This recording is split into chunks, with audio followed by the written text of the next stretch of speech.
Bom, abra sua Bíblia comigo nessa noite, no livro de Provérbios, capítulo 19, versículo 21. Provérbios 19, 21, por favor. E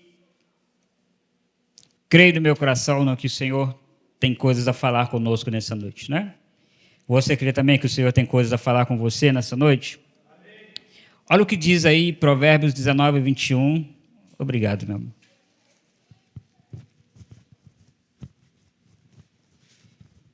Diz assim a palavra do Senhor: há muitos planos no coração do ser humano, mas o propósito do Senhor permanecerá.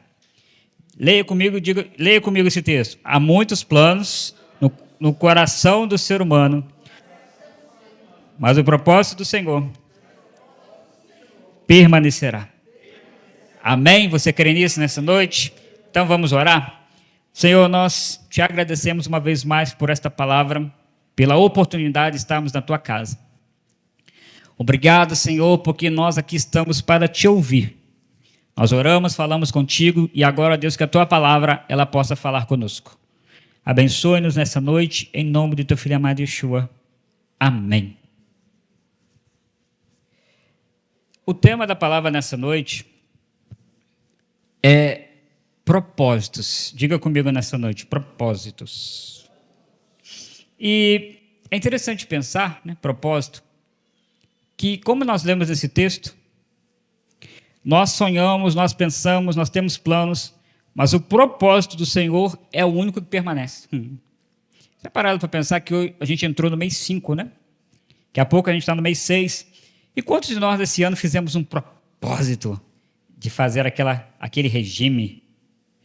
Propósito de entrar numa academia, propósito de estudar, propósito de fazer N coisas. Aí chegou o mês 5, chegou o mês 6, a gente olhou para trás e pensou assim, já era. Ou como as pessoas falam, ano que vem eu faço, porque afinal de contas está chegando na metade do ano. Só que quando a gente lê a Bíblia, a gente entende que o propósito de Deus, ele permanece para sempre. E aí, o que você quer dizer com isso, pastor?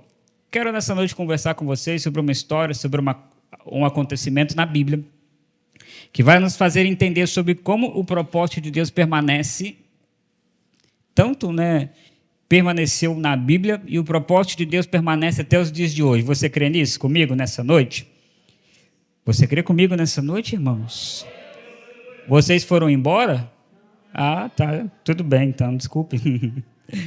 Abra sua Bíblia comigo no livro de Êxodo, Êxodo capítulo 17, e a partir do verso 8. Êxodo 17, verso 8.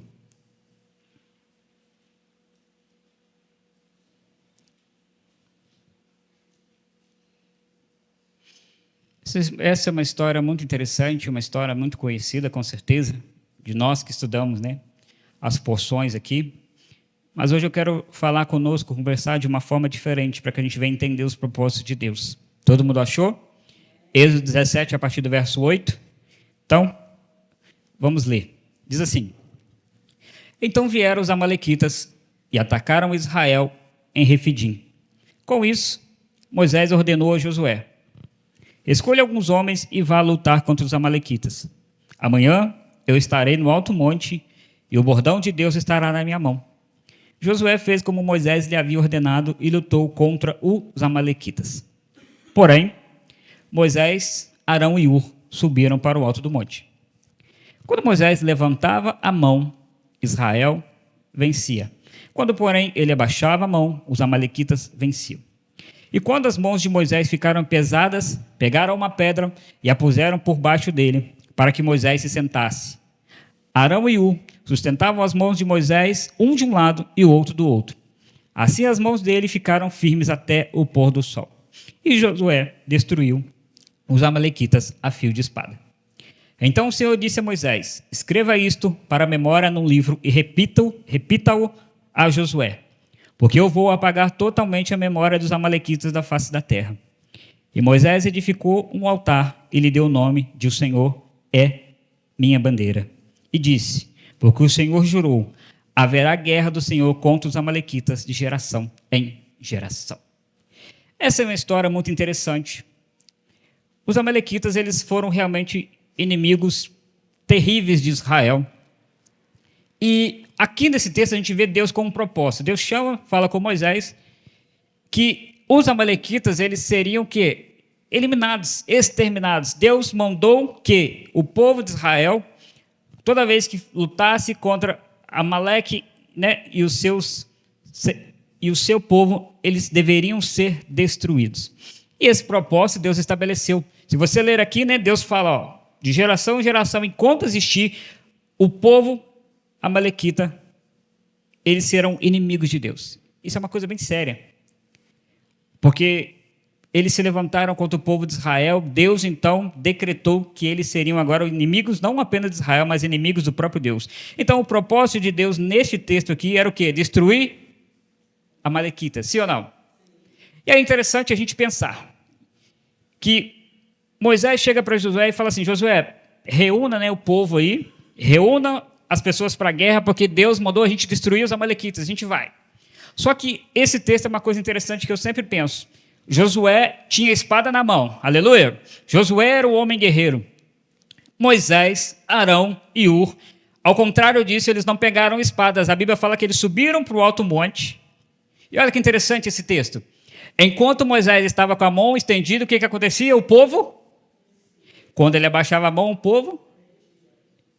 Vocês já pararam para pensar que esse texto é maravilhoso?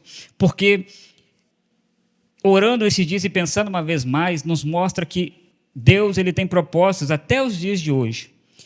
E aqui nesse texto, Deus nos mostra uma coisa interessante, que existem guerras, batalhas nas nossas vidas, que só serão vencidas realmente a partir do momento que nós tivermos pessoas ou que nós estivermos realmente em oração, nós estivermos realmente clamando ao Senhor.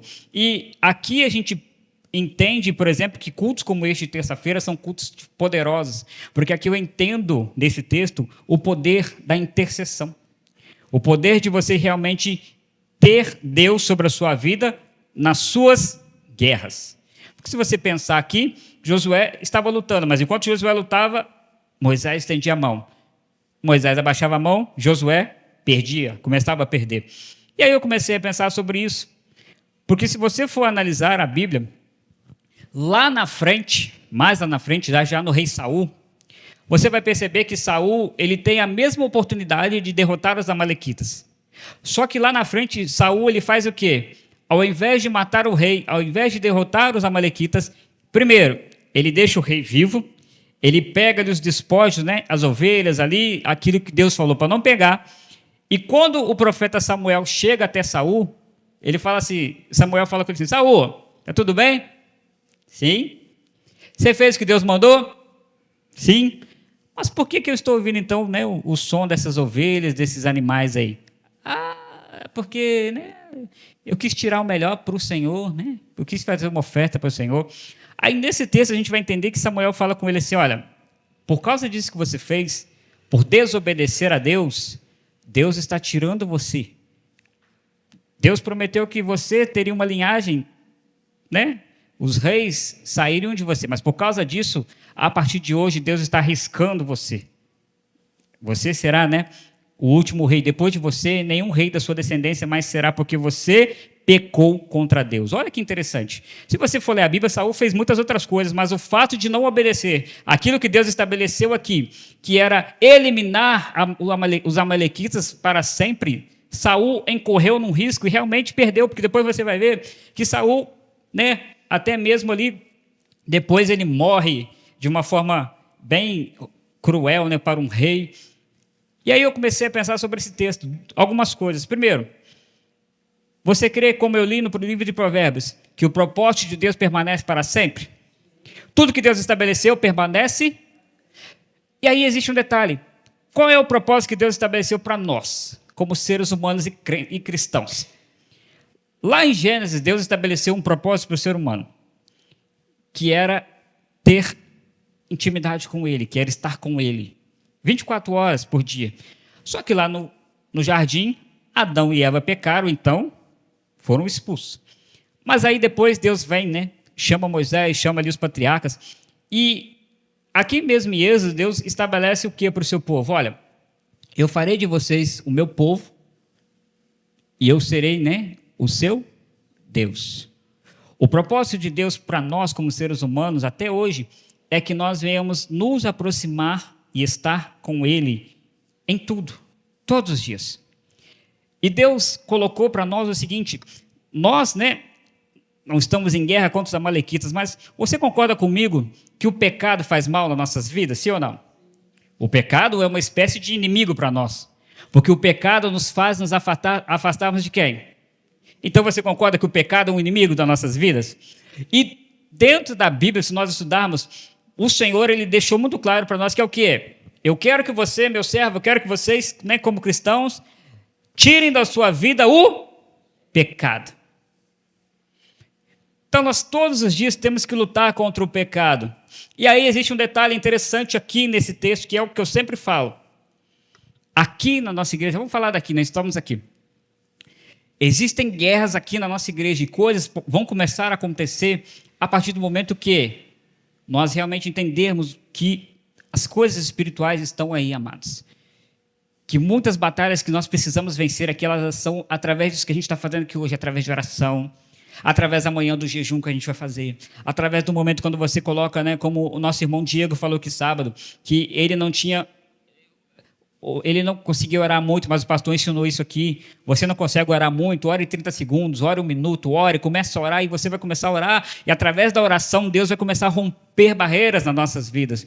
Deus vai começar a romper barreiras nessa igreja. Só que aqui eu quero te mostrar um detalhe sobre como vencer o pecado ou como vencer todas as circunstâncias, que é através realmente, né, da intercessão, é através realmente do conhecimento de Deus. E o mais importante, nesse texto que a gente leu aqui, para você que está aqui na igreja comigo, quem você acha que é mais importante?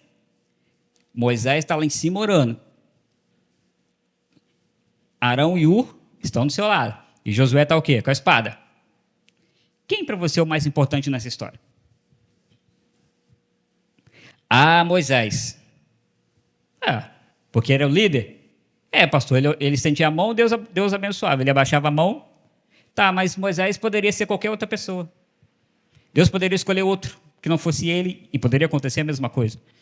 Ah, Josué, porque ele era guerreiro, e realmente, eu gosto de ler histórias depois de Davi. Eu acho que Josué foi o maior guerreiro que a Bíblia mostra para nós.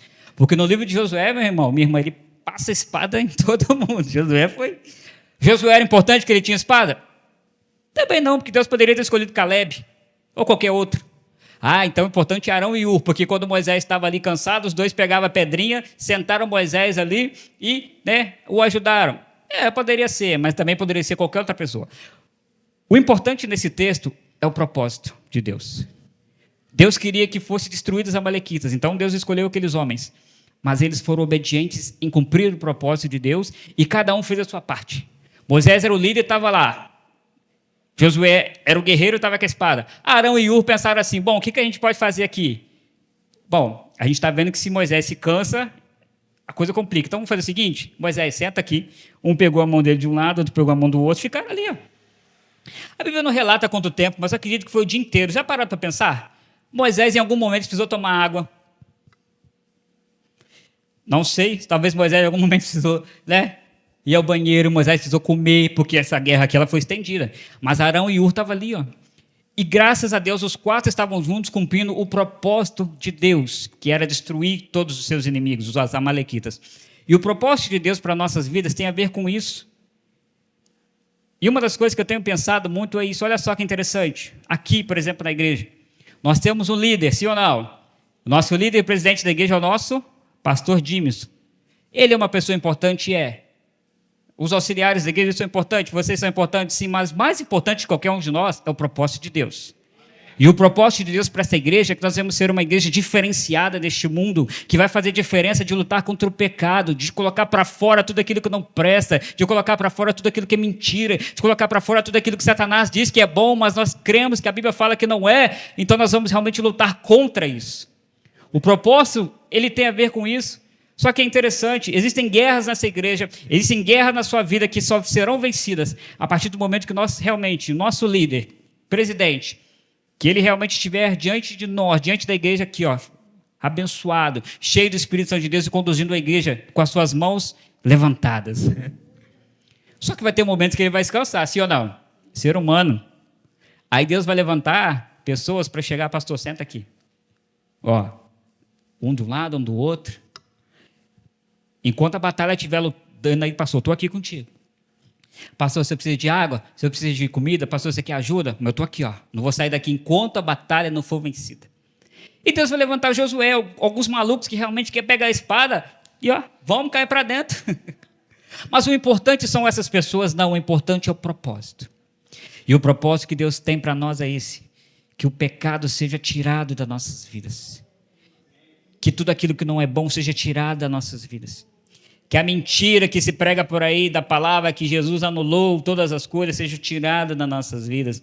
Que não tem nada a ver seja tirada das nossas vidas. E essa guerra, amados, é uma guerra pesada, uma guerra dura, uma guerra que não é de um dia, não é de uma noite, é uma guerra que nós estamos aqui, por exemplo, né, já há 12 anos, mas é uma guerra que nós vamos lutando, porque o propósito de Deus é realmente, né, tirar o pecado do nosso meio, e isso vai acontecer. Porque a Bíblia fala que um dia nós teremos o quê? Novos céus e nova terra. Ou seja, o pecado não existirá mais. Então vai acontecer. Mas enquanto Yeshua não volta, nós temos que lutar. E sabe como é que nós lutamos para colocar o pecado para fora? Orando, jejuando, aprendendo a palavra. Davi deu uma receita muito interessante. Ó, escondi a tua palavra no baú da minha casa, para eu não pecar contra ti. É isso que ele fala? Escondi a tua palavra no meu armário. O que ele fala? Eu escondi a tua palavra onde? Para eu não? Esse é o segredo. Quer ter uma vida vitoriosa, quer ser uma igreja abençoada, quer ser realmente uma pessoa abençoada, é isso, ó, guarda aqui, ó. Pede a cada dia, Deus escreve ali, ó. O pastor deu aqui esses dias, né, um estudo maravilhoso, ele falou como 7 passos, né, para você ter uma vida melhor com Deus ali, ó. E é fato, as coisas que ele colocou ali. Se você todo dia fizer o que ele falou ali, que está lá no PDF da igreja, amados, você vai ser um crente melhor. E nós vamos poder um dia dizer, Senhor, obrigado, porque a cada dia mais eu tenho lutado contra o pecado e eu estou vencendo. Eu tenho lutado contra as minhas circunstâncias e eu estou vencendo. Porque Satanás sabe disso, amados. E olha, como os amalequitas eram inimigos cruéis, o pecado, Satanás também é. Ou você acha que Satanás, ele é um docinho de pessoa? Não. Ele sabe o que cada um de nós precisa para colocar o pé na lama, se sujar, ele sabe. Ele sabe onde toca, ele sabe assim, se eu colocar isso aqui no caminho daquele ali, ó, isso aqui derruba ele. Ele sabe o que eu gosto de assistir, o que você gosta, ele sabe aquilo que a gente gosta de ver, ele sabe, né, aquilo que você gosta de ouvir, que adoça os seus ouvidos, que faz você, né, aleluia. Ele sabe. Só que todo dia nós temos que orar, todo dia nós temos que clamar, dizendo, Senhor, da mesma forma, né, que o Senhor estabeleceu Moisés, Arão, Ur e Josué, que o Senhor estabeleça a nossa igreja, para que os nossos pastores, a liderança, estejam realmente com as mãos levantadas. E olha, um detalhe interessante, você já viu que no final do culto, nós colocamos o talite e fazemos o quê sobre a sua vida? Nós? Porque isso aqui representa o quê? Autoridade. Representa o quê? Né? Ou você já percebeu, não sei se você já teve experiência, mas toda vez que você vai expulsar, né, um demônio, normalmente, né, a gente ora, a gente estende a mão, a gente clama. Ou você vai orar para uma pessoa que está doente, você faz isso aqui. Ó. Por quê? Isso aqui é sinal de quê? Autoridade. Mas quando normalmente o que está escrito na Bíblia, a pessoa, né, abaixa a mão ou fica meio assim, as coisas não acontecem. Então, a igreja, Deus tem chamado a igreja de Arru para um propósito. Que propósito é esse, pastor? Colocar para fora o que não presta. Qual é o propósito, igreja? Ajudar a sua liderança no que for necessário. Estar na sua igreja. Clamar, gritar, louvar, acreditar. Pastor, o que eu preciso fazer? Observem comigo 2 coisas aqui, e realmente é fato.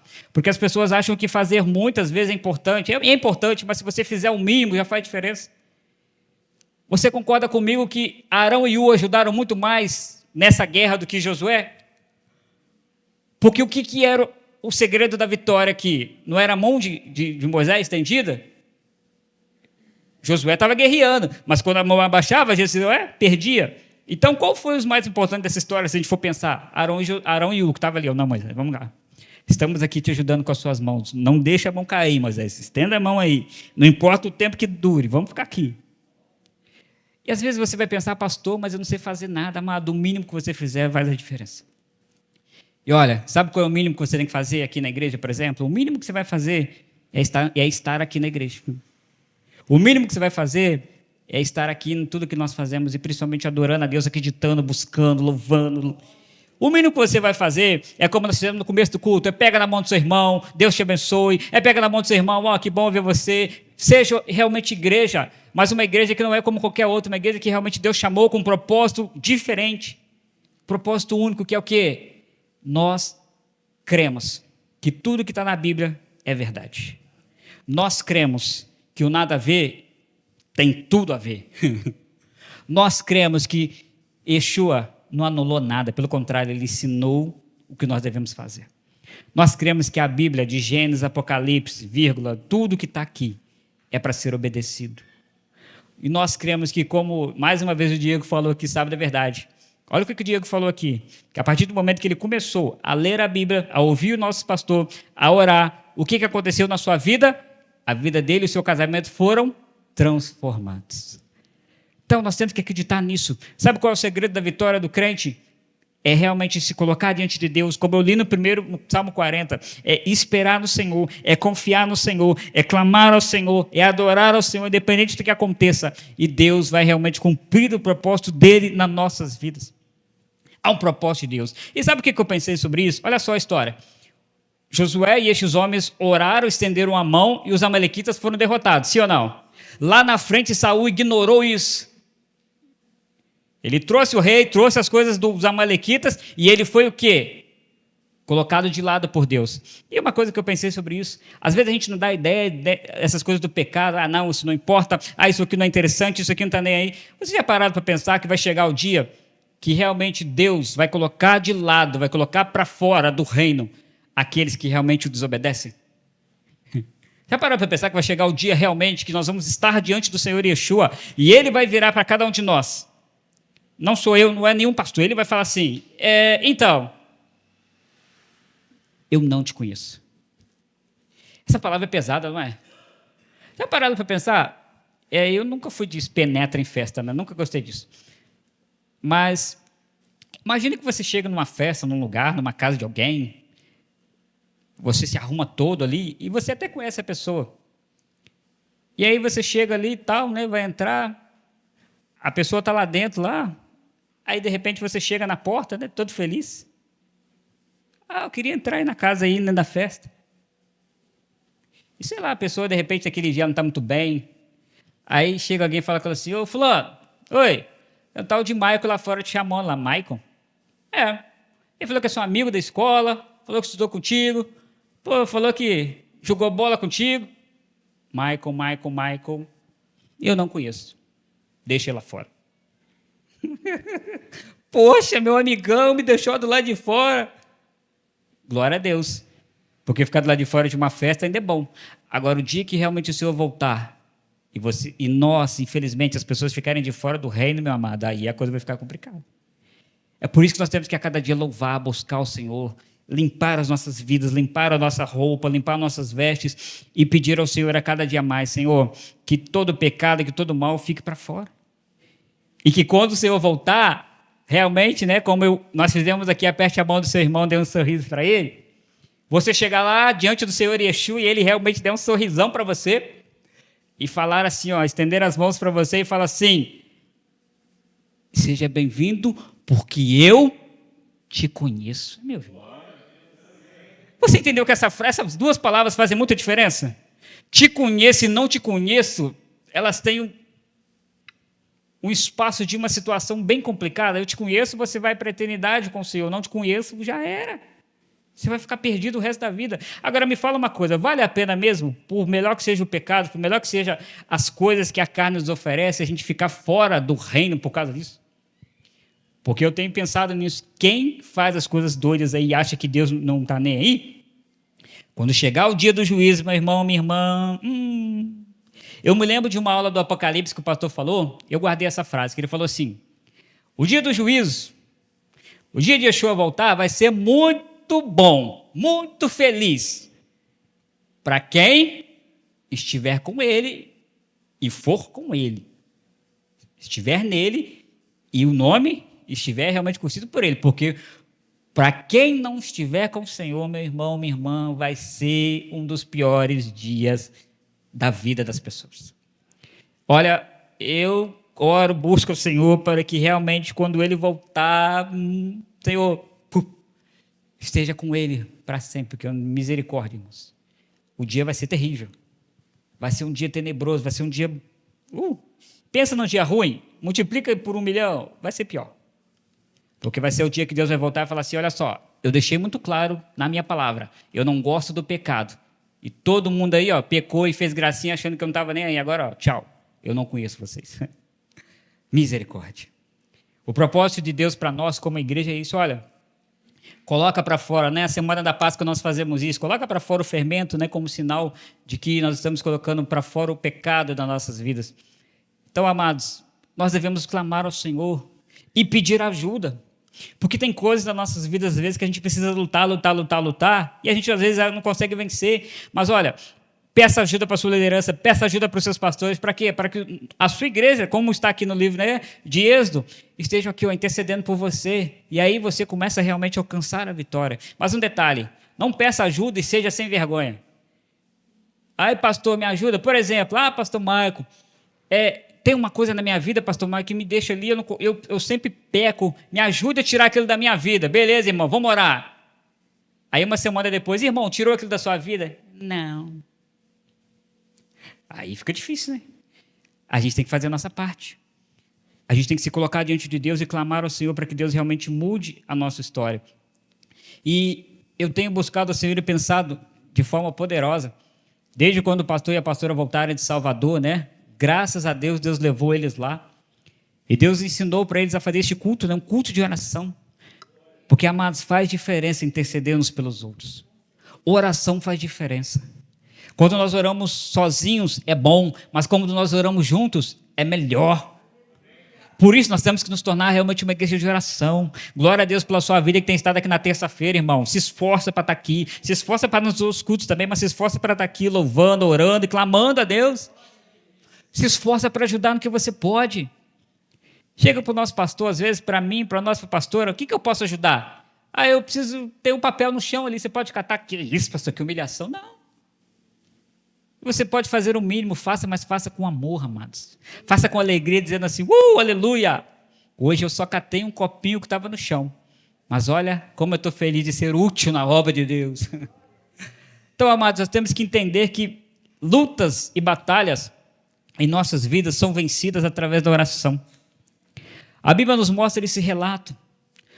E eu sempre falo isso, né? A Fernandinha está dentro da sala ali e ela gosta desse texto, porque eu já falei aqui que está lá em Atos.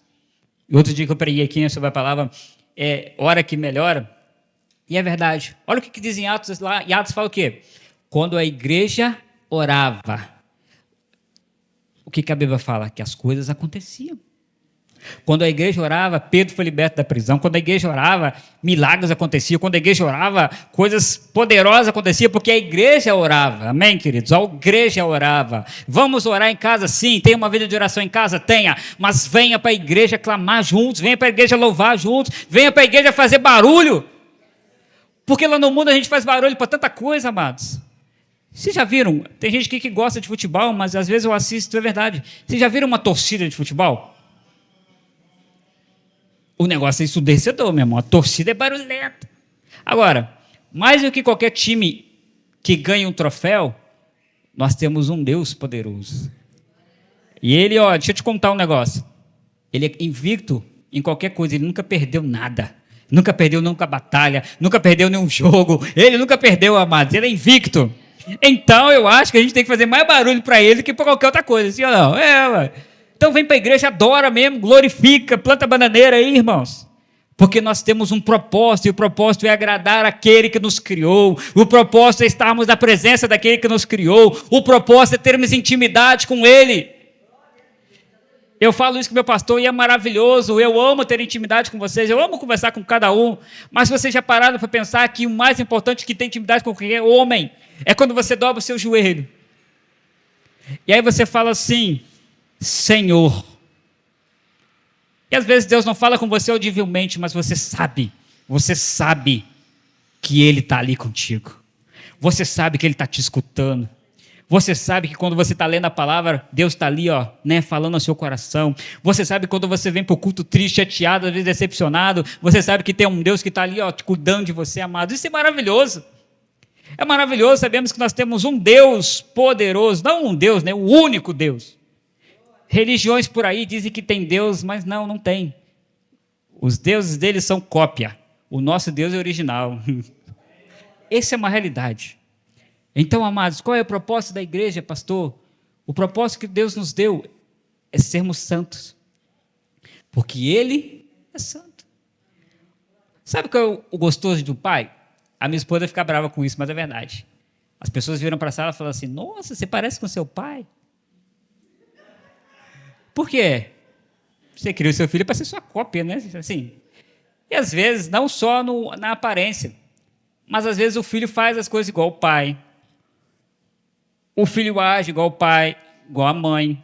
Infelizmente, isso é uma realidade. Às vezes, pais que não vigiam, isso é fato, né? Os filhos vão imitar e não vai ser boa coisa. Mas quando a gente faz coisas boas, você gosta que seu filho faça aquilo que você faz. Agora, imagina o nosso Deus. O prazer dele olhar para nós e falar assim, ó, está me imitando. Está sendo aquilo que eu sou. Ou está tentando ser, né? Está buscando estar melhor como eu sou. Está tentando ser justo como eu sou justo. Está tentando ser amável como eu sou amável. Está tentando ser calmo, né? Como eu sou calmo. Porque se Deus não fosse calmo, a gente estava enrolado. Então, amados, nós devemos ser como Ele é, aleluia. E o propósito de Deus para nós é esse. Eu quero estar com vocês da mesma forma que eu quero que vocês estejam comigo. Por isso, Igreja Eliahu, eu tenho certeza que grandes coisas, né? Tem a canção do Fernandinho que fala, grandes coisas estão por vir, grandes coisas estão acontecendo neste lugar, mas a partir do momento que nós nos movemos em direção a Deus. Por isso, esteja orando, intercedendo por esta obra. Quando você estiver em casa, nas suas orações diárias, olha aqui, ó, você tem o nome dos seus pastores na sua casa? Você sabe o nome dos seus pastores? Você sabe o nome dos seus pastores da sua igreja? Sabe? Então, ora. Senhor, abençoa um, abençoa o outro, abençoa. Por quê? Uma liderança fortificada, líderes na direção de Deus, meu amado e minha amada, coisas grandiosas vão acontecer neste lugar. E um detalhe, que o pastor falou é verdade, nada que sai desse altar sai porque a gente quer da nossa cabeça, não. Tudo que a gente fala com vocês é para que vocês sejam abençoados através disso aqui. Ó. A gente não fica por aí, o irmão tem um problema, deixa eu ver aqui, segundo escreveu fulano de tal, para ver o que eu posso orientar. Não. A gente vai orientar você baseado nisso aqui, ó, Senhor, o que eu posso fazer e falar para que essa pessoa tenha a vida transformada. Há um propósito de Deus para nós, que é estarmos realmente com Ele na presença dEle. E como eu disse, esse propósito, desde Gênesis, está aqui até hoje. Se não fosse assim, Deus não teria enviado seu filho Yeshua, e Yeshua deixou muito claro que ele foi embora, mas deixou conosco o seu Espírito, que vai nos guiar em toda a verdade, que está aqui todo dia nos ajudando. Vamos lá, vamos caminhar. Por quê? Porque vai chegar o dia que a trombeta vai soar, e ó, eu não sei quanto a você, como diz aqui, mais uma vez o Diego falou aqui, eu não sei quanto a você, mas eu creio que eu vou com ele. E você? Vai também, amados? Vamos nessa, aleluia? Ó, trombeta vai tocar, pum! Cadê Eliahu? Sumiu. Ô glória! Estaremos com ele para sempre. Mas para que isso aconteça, é uma luta diária, é um propósito diário. E olha, quer que coisas grandiosas aconteçam na sua vida? Peça ajuda, ora, interceda. Continue clamando.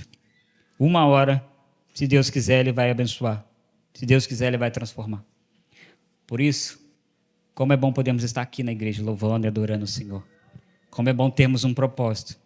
E o propósito que o Senhor nos chamou é para sermos filhos de Deus. Filhas de Deus. Então, amados, que Deus possa abençoar a sua vida de forma poderosa. E lembre-se disso. Ajude a sua igreja, ajude a sua liderança a manter as mãos para cima, para que a sua vida também continue sendo abençoada. Ajude a sua liderança no que você puder. Seja Arão, seja Ur, seja Josué, mas ajude.